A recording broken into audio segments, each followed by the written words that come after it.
That brings us to our next presentation. It bears the title, From Sesame Street to Wall Street, When Money Becomes the End to Education. Please welcome Luke Potter.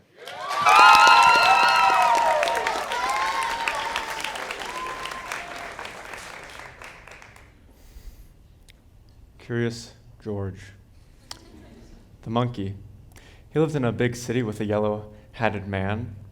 You probably know the story, but few know the truth that the tales dare not tell. See, one day the man in the yellow hat decided to enroll George in high school. George attended, and he loved it. It was a place designed for learning and curiosity. He fit right in. Everything was good. Until the man in the yellow hat decided to have a conversation with George. He told him, George, kids don't just go to high school because they're curious. No, they go to school because that's what you do if you want to be employed as an adult. That's what you do if you want to make money. See, what I'm getting at, Georgie, is I need you to do good in school so you can get a job soon. It's time for you to carry your weight, unless you want to live on the street. There are no bananas in the street, George. There are no bananas in the street. Needless to say, George began looking at school through a different lens, forsaking curiosity for avarice. And as he did so, avaricious George began to lose motivation in the classroom. For although the man in the yellow hat and many others might argue that school should function as the guiding path to monetary success, money should never be treated as the end to education because doing so forsakes its true purpose and causes students to lose motivation. Teens are expected to be motivated in the classroom by the promise of a decent, well-paying career. This is built upon a misunderstanding of motivation. See, motivation requires a clear relationship between the cause and the effect. For example, if someone wants to get stronger, they feel motivated to go to the gym because the relationship between the cause, lifting weights, and the effect, getting stronger, is clear. With school, the relationship between education and money is vague. How many careers actually require a deep knowledge of literature or history? How many students actually want to become historians? Now, some argue that, while the information itself might not directly translate, it is the general skills that do.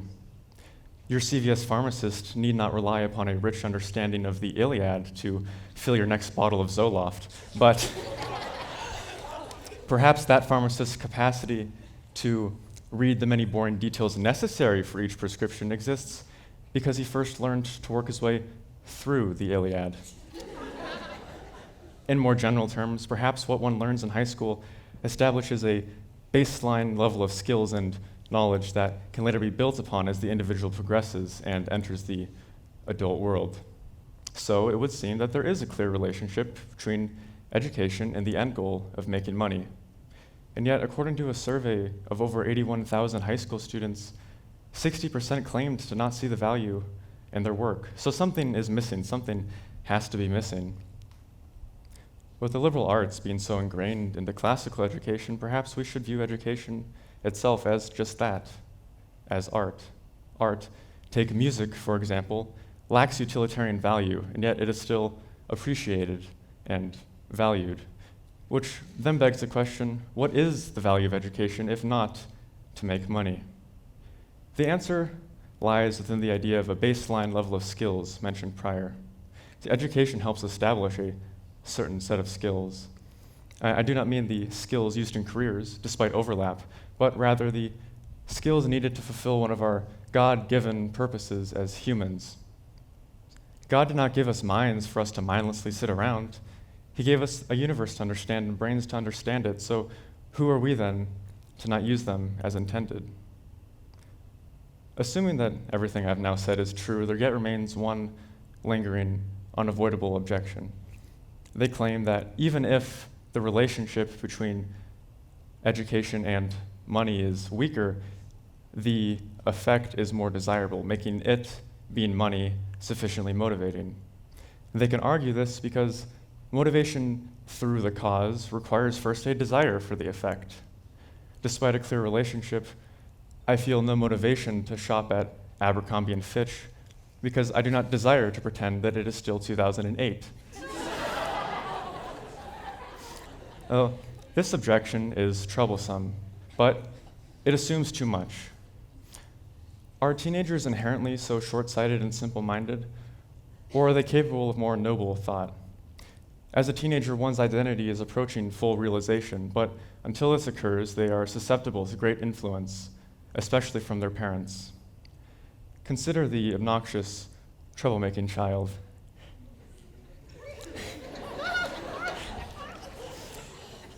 Is he genetically predisposed towards being a pain, or could it be that the expectation for him to be a little turd is what causes him to become a little turd? Of course, that example is more absurd, but with the expectations at hand often being more subtle and subconscious, often not created by any one individual or parent, but rather by long-developed societal messages. Nevertheless, the point still stands. When short-sightedness is expected, teenagers gradually become more and more short-sighted. The human mind is capable of many strange and beautiful things, but when it is placed in a box and its potential is overlooked, the soul suffers.